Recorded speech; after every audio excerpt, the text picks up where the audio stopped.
મોરબીના સના રોડ પરના new Gujarat housing board ખાતે પાછવ જીવદયા ગ્રુપ દ્વારા તારીખ 17 મેના રોજ ઠંડી છાશનું વિતરણ તથા પશુ પંખીઓના માળા અને કુંડાનું વિતરણ ફ્રીમાં કરવામાં આવ્યું હતું. તો જાણો તેના વિશે વિગતવાર માહિતી. જે આપનું નામ જણાવશો? દીપકભાઈ યશવંતરાય મહેતા. અમે શ્રી પાર્શ્વ જીવદયા group Gujarat housing board Sanada મોરબીમાં 1/3/2020થી કાર્યરત છીએ. જુદી જુદી જીવદયા પ્રવૃત્તિઓ જેવી કે ગાયને ઘાસચારો, પક્ષીઓને ચણ, શ્વાનોને બિસ્કીટ તથા દૂધ, માટલીને ખોરાક, કીડિયારું, જુદી જુદી ઝૂંપડપટ્ટીમાં શાક, ખીચડી, છાશનું વિતરણ, ગરમીની સિઝનમાં બાળકોને ટોપી, પક્ષીઓ માટે પાણીના કુંડા, ચકલીના માળા, આવી વિવિધ પ્રવૃત્તિઓનું સંચાલન હું દીપકભાઈ મહેતા અને મુકેશભાઈ ગાંધી અમારા સક્રિય સભ્યો તન મન ધનથી ગ્રુપને સમર્પિત છે. તેથી અમે આ કાર્ય કરવા સક્ષમ થયા છીએ. તેથી અમે જે કોઈ પણ દાતાનો અત્યારે આભાર માની છીએ અને આમાં વધુમાં વધુ જોડાય અને સેવા યજ્ઞ મોટો બને. અત્યારે આ તકે હું દરેક દાતા તથા દરેક સભ્યનો હૃદયપૂર્વક આભાર માનું છું. જય જીનેન્દ્ર. મુકેશભાઈ બારગામ હોવાથી હાજર રહી શકેલ નથી. સમાજ માટે કંઈ સંદેશ આપવા માગશો?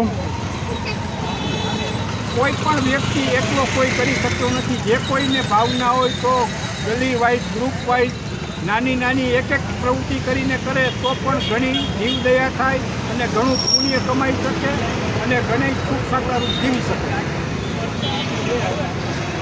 ઓકે. આજના કેટલા નાગરિકો લાભ લીધો હતો? આજે લગભગ 1200 જેટલા જે છાશ પાઈ એની છાશ વિતરણ ચાલુ છે. 500 કુંડા અને 250 ચકલીના માળાનું વિતરણ કરેલું અને 100 ટોપીનું વિતરણ. ઓકે. તમારા સેવા કાર્ય ચાલુ જ છે? આ ચાલુ જ છે. ઓકે. 2008થી ચાલુ છે. કાર્યરત 1/3/20થી કર્યું અને દર વર્ષે દર મહિને પ્રગતિ વધતી જાય. ઓકે. મોરબી પાંજરાપોળને દર વર્ષે 8 થી 10 લાખ રૂપિયા ભાડો એકત્ર કરી આપીએ છીએ. તો મિત્રો, આશા છે કે વિડીયોમાં આપેલી માહિતી આપને સારી લાગી હશે અને આપને જણાવી કે આ સેવા ગ્રુપ બીજા અનેક સેવા કાર્યોમાં કાર્ય છે, જેમ કે વિનામૂલ્યે ભોજન વિતરણ, પશુ પંખીઓને ચણ અને તેના અનેક બીજા કાર્યો વિડીયો નીચે આપેલ ડિસ્ક્રિપ્શન બોક્સમાં આપેલ છે. અને આપને જો કોઈ અન્ય પ્રશ્ન હોય તો આ નીચે કમેન્ટ બોક્સમાં કમેન્ટ કરી શકો છો. અમારી ટીમ તે ચેક કરશે અને આપને જવાબ આપશે. આ વિડીયો તમામ નાગરિકો સાથે શેર કરો જેથી તેઓ પણ આના વિશે જાણી શકે અને આમાં પોતાનો સહયોગ આપી શકે.